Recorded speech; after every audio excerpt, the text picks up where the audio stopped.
Thank you, Baruch. And I want to thank the organizers for putting together this wonderful two-day symposium. I think we're going to learn a lot from each other. Certainly, I've already learned a great deal. I'm going to talk about 4 topics. Science and communication per se. I'm going to talk about what is public participation, what do we know about public participation, and what does public participation research tell us about science communication. There may be 3 takeaway messages. Public participation research is about how to link scientific analysis with public deliberation, about integrating facts and values in decision making. A strong literature informs us about public participation and leads to useful general conclusions. The public participation literature has some implications for other forms of science communication. I like to start with these 2 quotes. The quote from George Box indicates that I anticipate that at least some of what I say is incorrect, but perhaps may be useful. The quote from Gide is very appropriate given that I'm coming at the end of the day. Nearly every point I will make has already been made multiple times in different contexts, and I think that reflects a consensus about some of the things we're learning about science communication.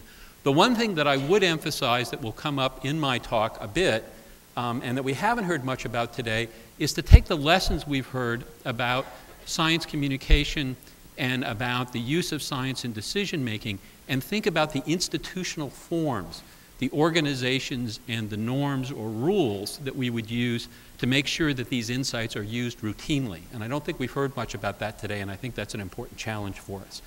I'm going to start with the fable of the elephant observed by several blind people.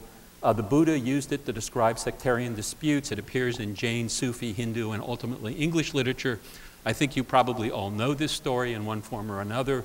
Several blind people are asked to describe an elephant. They all touch different parts of the elephant, and they come up with discordant descriptions. And this is used to talk about how our observations are flawed and partial and that we argue with each other. But I think the story stops too soon. It assumes the investigators can only communicate by arguing, not by scientific deliberation. For most of human history, we have talked to each other to assess reality and make decisions. Realistically, what I think would happen in this situation is one of the investigators would ask, "Where are you standing?" And that's in essence a methodological question that we ask all the time in science. And they would soon realize that they're each getting a partial picture, and through communication and coordination eventually come to consensus and describe the elephant accurately. That's how we do science, which is inherently a communicative act. We don't expect any one investigator to give us the whole picture. Rather, accurate understanding emerges from communication. Science is based on a very effective method of communication. Science is an evolutionary process where novelty is encouraged, but where strong selective pressure weeds out ideas until we come to very accurate factual understanding. So my point here is that science itself is a communicative process, one that is highly successful, and that we can learn something from the norms of science communicating within itself in our communications with the public. So we've gone, because of science being an effective method of communication, from these kinds of very powerful and relatively accurate images of elephant species to this, a comparison of part of the genomic sequence of African elephants, Indian elephants, and 2 samples from mammoths. This is one of the reasons research on public participation exists. We face very consequential decisions about the environment, about emerging technologies, about governance of the increasingly human-dominated biosphere. We need facts to make good decisions, and we have to attend to the uncertainty in our understanding of those facts. But to make decisions, we also have to take account of diverse values. And our values are often uncertain in the sense that we have to work through the implications of decisions about things that have never before been issues for humans. We have never before been challenged by global climate change, shifting in ocean pHs, synthesized living cells, developing direct links between the brain and technology, and so on. Many of us were drawn to research on public participation specifically because of concerns about how, as a society, we could come to make well-informed and even wise decisions about these complex challenges. The research tradition draws on the American philosopher John Dewey, who at about the time this building was new, wrote an incredible book called The Public and Its Problems, 1923, that is still well worth reading. It speaks to many of the points we've already heard here today. It's a deeply insightful book. Jürgen Habermas, the German sociologist, is also an inspiration for a lot of this literature. But despite that highfalutin theory, this literature is also grounded in detailed examination of thousands of efforts to engage the public in decision-making, some successes, some failures. The result is overall a very useful literature. Unfortunately, it does not summarize in a simple diagram or one or two simple principles. Indeed, any attempts to do that are more likely to be misleading. One of the costs of that is that my slides are going to be very busy, and I will actually skip over the content of many of them in the interest of time, but they'll be available on the web. So my apologies for that. Public participation has been frequently addressed by the NRC. You can see this long list of reports stretching back 15 years. A number of them are out front in the display table near the main entrance. For the most part, a lot of my remarks will draw on the report Public Participation in Environmental Assessment and Decision Making. I had the privilege of chairing the panel that produced that report, and Paul Stern, who is here, was the NRC staff officer who led that process. And whenever you see that cite on a slide, it means I'm directly quoting from the report, and so it's a statement by that report, not just by me. If you don't see the quote, it's just my view.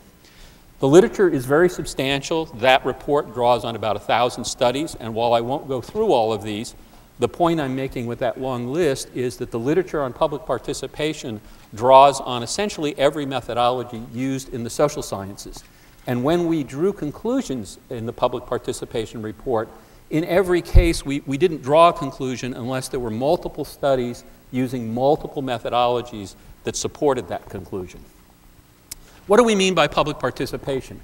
Generically, it could be any attempt to influence public policy or public decision making. So demonstrations against NATO or voting in elections can be public participation. But for the purposes of this discussion, I'm going to use the definition used by that report, which is, quote, organized processes adopted by elected officials, government agencies, or other public or private sector organizations to engage the public in environmental assessment, planning, decision making, management, monitoring, and evaluation. And here, by the public, I use the term in the sense that Dewey did. The public is all of those who are interested in a decision or who are affected by the decision. It gets very close to the idea of stakeholders that's been used by Detloff and others today. Let me give one case example. The Fernald Environmental Management Project, which was a DOE cleanup of a radioactive waste site in southwestern Ohio. This was part of the weapons development system. When contractors were engaged to clean up the site, they initially hid information about a release of radioactive dust, and it turns out that they were also hiding information about a series of tests that showed that the well water of some of the abutters to the sites was contaminated. So as a result of these kinds of disingenuous actions, trust between the locals and federal and state agencies and private contractors was absolutely shattered. And you can see this even made the cover of Time magazine. The Centers for Disease Control were asked to do a risk assessment. They created a committee called the Fernald Health Effects Subcommittee to advise the assessment. And this is a public participation process that I'm using just as an example of what these processes look like. The committee met about, I think it was something on the order of more than a dozen times between 1996 and 2001. It was a very diverse committee. The process has been very well studied, and it seems to abide by most of the guidance that have been offered for how to do public participation, including the public participation NRC report that I'm basing most of my talk on. While not perfect, it is seen by both researchers who have looked at this process and by the participants themselves as substantially improving the process of dealing with waste risks. So this is just an example of setting up a committee, running a good public participation process in a very difficult situation where lawsuits were flying, where trust had been badly eroded. And the consensus is that this led to some pretty good results in terms of improving the decisions that were made. I want to emphasize that data is not the plural of anecdote. Fernald is an example, and it's a data point, but it's certainly not the whole story. So what do we know about public participation? The major conclusion of the public participation report is when done well, public participation improves the quality and legitimacy of decision and builds the capacity of all involved to engage in the policy process. So that is, public participation can do three things, and when it's done well, it actually achieves those three things. It improves the quality of decisions or assessments through we have a variety of criteria of what improving decisions or assessments means. We're trying to make this operational. It improves the legitimacy of decisions. That is, decisions are more likely to be seen as fair and competent by interested and affected parties. And it improves the capacity for decision-making in the future by all involved, both the agencies that are conducting the participatory process and the members of the public who are engaged in it. One lesson of the literature is that participation processes are most likely to be successful if and only if they are organized to give guidance to a decision. This is critical in building trust. The idea is that the input being provided by the participation process will be taken seriously. It's also critical in helping overcome the biases that come from fast cognition and from the unfortunate results that sometimes obtain from group processes. Since the input will have consequences for things that matter to people, people will take the process seriously and be careful about how they engage. The core model of public participation is one of linked scientific analysis and public deliberation, what we sometimes refer to as analytic deliberative processes. The approach emphasizes that multiple kinds of expertise are needed, not just scientific expertise. Communication in effective public participation is always two-way. The so-called sage on the stage model is not a model for success. And these characteristics may be a place where key aspects of public participation differ from reading the media or from formal education, and that may be a nexus for learning by comparing across fields. This is our standard diagram of linking scientific analysis and deliberation. The point is that the analysis is informed by communication with the public is informed by the scientific analysis in an iterative, ongoing process, and ideally this process itself is co-designed by the participants. It's not just laid on a priori by the agency who's developing the process. Science has to address both the issues of concern to researchers and the issues of concern to the public. Of course, one wants to get the science right, and community expertise, which I'll define in a second, can be very helpful in that regard. Most of our science is rather general. For these kinds of assessment or decision-making processes, we have to apply that science to specific local context, and then local expertise can be important. But it's also important to get the right science, addressing issues that are on the agenda of the research community, but also addressing issues that are on the agenda of the public, because that helps build trust. Okay, I mentioned that we have to acknowledge multiple forms of expertise. Of course, there's standard scientific expertise about the substance of the issue under consideration. There's also scientific expertise about process and decision-making that has to be brought to bear. There's what I like to call community expertise, which is knowledge based on life experience living in systems that will be affected. This is sometimes called traditional ecological knowledge. There's what I refer to as political expertise, which is knowledge about conflicts, assumptions, trust, informal institutional arrangements, and so on, based on engagement in the policy system. And finally, value expertise. And values have been raised a few times today. I think the key point is that everyone has legitimacy with regard to values, but good process and research may help articulate values and reduce value conflict.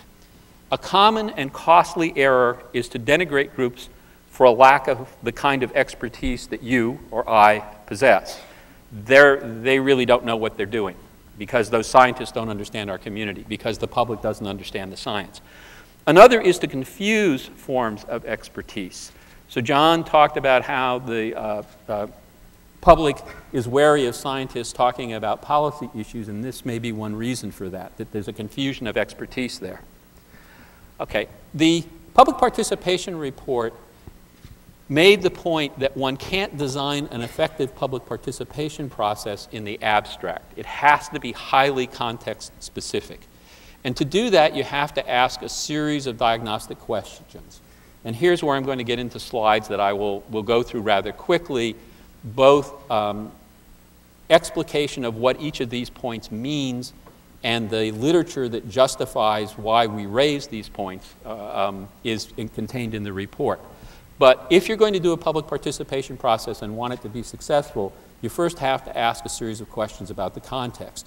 Two of those questions, or two families of those questions, are about the convening and implementing agencies. Basically, who has the authority to make decisions, who would implement any agreements that are reached, and so on, and what are the legal or regulatory mandates or constraints on the convening agency. Often the public don't understand the limitations that a particular agency has in dealing with a problem, and that can be a source of considerable confusion and even conflict.